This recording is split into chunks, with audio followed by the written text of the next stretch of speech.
સાબરકાંઠામાં ભાજપ ઉમેદવારનો વિરોધ યથાવત છે। હિંમતનગરના ધારાસભ્ય વીડી ઝાલાના નામ સાથે પત્રિકા વાયરલ થઈ રહી છે। ભાજપના કાર્યકર વનરાજસિંહ પરમાર અને કારોબારી ચેરમેનને અપમાનિત કરાયાનો આરોપ લાગ્યો છે। પત્રિકામાં ભાજપના ઉમેદવાર શોભના બારૈયાને બદલવાની માંગ કરવામાં આવી। શનિવારે કાર્યકરોને હિંમતનગર ભાજપ કાર્યાલય ખાતે એકત્રિત થવા માટે આહવાન કરાયું છે। ભાજપ કાર્યકર્તાઓને હિંમતનગર કાર્યાલય ખાતે વિરોધ કરવા માટેનું આહવાન કરાયું। ભાજપના જિલ્લા પ્રમુખ અને મહામંત્રીને પણ આવેદન આપવાનો કાર્યક્રમ છે।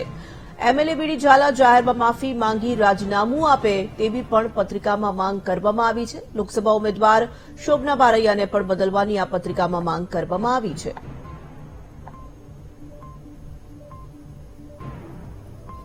તો સાબરકાંઠા ભાજપમાં હજુ પણ વિવાદ યથાવત જોવા મળી રહ્યો છે।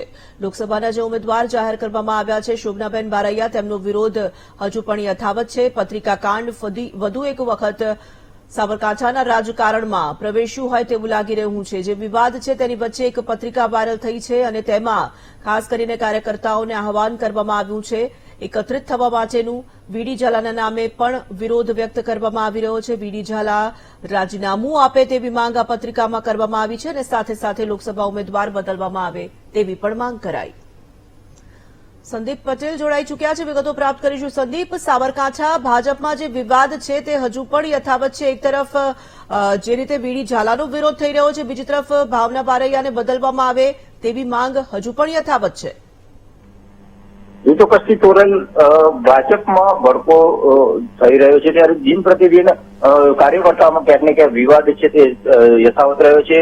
સૌપ્રથમ જયારે ઉમેદવાર લોકસભાના ઉમેદવાર વિકાસજીનું નામ આવ્યું ત્યારે પણ વિરોધ થયો, ત્યારબાદ શોભનાબેન બારૈયાનું પણ નામ આવતા આયાથી કોંગ્રેસના ઉમેદવાર લઈને જે બબાલ છે તે યથાવત રહી છે। ત્યારે વધુ એક વિવાદ આવ્યો છે। હિંમતનગરના ધારાસભ્ય વીડી ઝાલાનું નામ જો પત્રિકા વાયરલ થઈ છે। જનસંઘના ભાજપના જૂના કાર્યકર વનરાજસિંહ પરમાર જિલ્લા પંચાયતના કારોબારી પૂર્વ અધ્યક્ષ છે અને તાલુકા પંચાયત મહિલા સદસ્ય દ્વારા એક નામજોગ પત્રિકા પણ વાયરલ થઈ રહી છે, જે આવતીકાલે અરવલ્લી સાબરકાંઠા જિલ્લાના તમામ કાર્યકર્તાઓ ટોપી ડ્રેસ પહેરી અને આવતીકાલે ભાજપની જે જિલ્લાની ઓફિસ છે તેમાં કાર્યકર્તાઓએ આવી અને વીડી ઝાલાનું રાજીનામું તથા તે જે અપમાન કર્યા છે તે લોકો સાથે માફી માંગે, નહીં તો એને ધારાસભ્ય પદેથી રાજીનામું આપવાની પણ આ પત્રિકામાં વાયરલ થઈ છે। ત્યારે હવે જે ખુલ્લો વિરોધ થઈ રહ્યો હતો જેને લઈને હવે પત્રિકા યુદ્ધ પણ ચાલી રહ્યું છે। અત્યારે પત્રિકા યુદ્ધમાં જે કાર્યકર્તાઓ અત્યારે શોભનાબેન બારૈયાનો પણ વિરોધ થઈ રહ્યો છે, ત્યારે હિંમતનગરના વીડી ઝાલા ધારાસભ્યનો પણ વિરોધ થઈ રહ્યો છે ને વિરોધ છે તે ક્યાંક ને ક્યાંક ભારતીય જનતા પાર્ટીના જે કાર્યકર્તાઓ છે તેમાં પણ હવે નારાજગી દેખાઈ રહી છે। ત્યારે વધુ એક વિવાદથી આવતીકાલે શનિવારના રોજ 11 વાગે મોટી સંખ્યામાં લોકસભાના જે કાર્યકર્તાઓ છે જે અરવલ્લી સાબરકાંઠા જિલ્લાના કાર્યકર્તાઓએ મોટી સંખ્યામાં આવી અને ધારાસભ્ય અને જે શોભનાબેન બારૈયા છે તેમનો વિરોધ કરવા બાબતે એક પત્રિકા વાયરલ થઈ છે અને મોટી સંખ્યામાં કાર્યકર્તાઓ આવતીકાલે જે જિલ્લા ભાજપના કાર્યાલયમાં આવી અને જે ભાજપના જિલ્લા પ્રમુખ છે કે મહામંત્રી છે તેની સાથે આવેદનપત્ર આપશે અને ઉગ્ર રજૂઆત કરશે અને આવનાર સમયમાં જો આ નહીં કરે તો ઉગ્ર દેખાવ પણ કરવાની હાલ તો આ પત્રિકા વાયરલમાં ઉલ્લેખ કરવામાં આવે છે। ત્યારે આ બાબતે ક્યાંક ને ક્યાંક ભાજપમાં રાજકારણ ગરમાઈ રહ્યું છે। ધન્યવાદ સંદીપ તમામ જાણકારી માટે। તો શોભના બારૈયાને બદલવાની માંગ હજુ પણ યથાવત જોવા મળી રહી છે, તો બીજી તરફ વીડી ઝાલા માફી માંગે તેવી માંગ પણ પ્રબળ બની રહી છે। તો સાબરકાંઠા ભાજપમાં સબ સલામતની વાતોની વચ્ચે વધુ એક વખત વિવાદ સપાટીએ આવ્યો છે। વધુ એક વિવાદ જોડાઈ રહ્યો છે। પત્રિકા વાયરલ થઈ છે, વીડી ઝાલાના નામ સાથે આ પત્રિકા વાયરલ કરવામાં આવી છે। વનરાજસિંહની વીડી ઝાલા સામે બોલાચાલી થઈ હતી, કાર્યકર્તાઓને પોલીસ ધમકાવતી હોવાનો આરોપ પણ લાગ્યો હતો। આ તરફ વીડી ઝાલા માફી માંગે અને ધારાસભ્ય પદેથી રાજીનામું આપે તેવી પત્રિકામાં માંગ કરવામાં આવી છે અને સાથે જ આયાતી ઉમેદવાર બદલવામાં આવે, શોભના બારૈયાને બદલવામાં આવે તેવી માંગ વધુ એક વખત સામે આવી રહી છે। તો સાબરકાંઠામાં વિવાદ યથાવત જોવા મળી રહ્યો છે।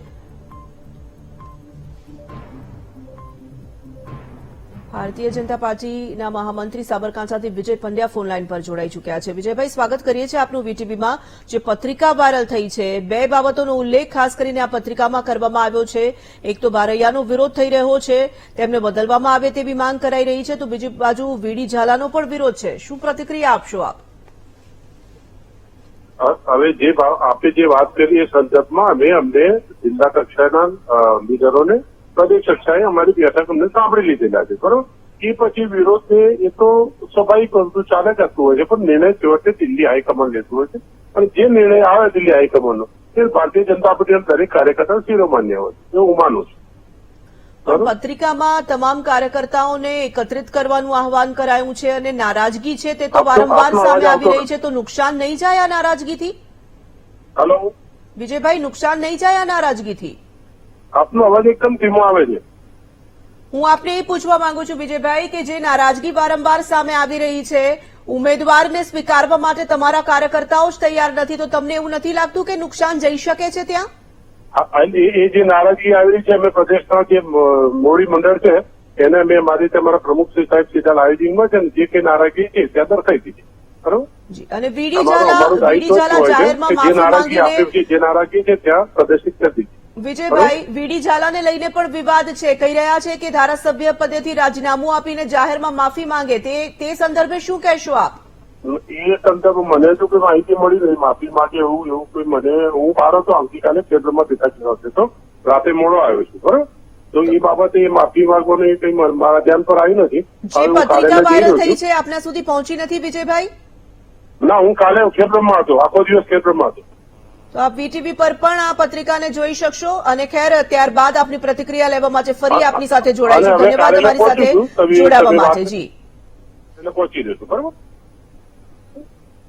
તો શોભના બારૈયાને બદલવાની માંગ હજુ પણ યથાવત જોવા મળી રહી છે. તો બીજી તરફ વીડી ઝાલા જે ધારાસભ્ય છે તે ધારાસભ્ય પદેથી રાજીનામું આપે તેવી વાતનો ઉલ્લેખ પણ આ પત્રિકામાં કરવામાં આવી રહ્યો છે. પત્રિકા વાયરલ થઈ રહી છે. સાબરકાંઠા ભાજપમાં કાર્યકર્તાઓની નારાજગી સામે આવી રહી છે. તમામ કાર્યકર્તાઓને એકત્રિત થવા માટે અને વિરોધ કરવા માટે આહવાન કરવામાં આવી રહ્યું છે.